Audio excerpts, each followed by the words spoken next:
Don't worry, I won't disturb you anymore. It took time to understand that sometimes love doesn't look like holding on.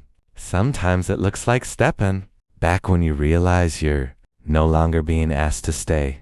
Accepting that can be painful.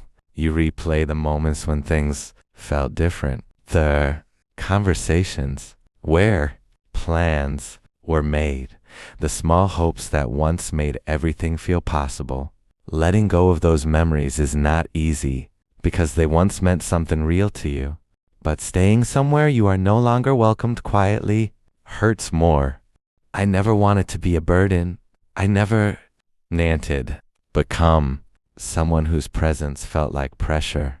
All I wanted was the chance to remain, to try, to build something together the way we once talked about. But some things in life cannot be forced. You cannot convince someone to feel something they don't. You cannot beg for a place in someone's heart.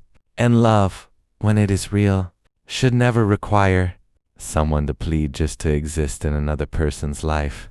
So I will step away, not with anger, not with bitterness, just with the understanding that sometimes caring for someone also means giving them the space they clearly want. It doesn't mean the feelings disappeared. It doesn't mean the memories suddenly lost their meaning.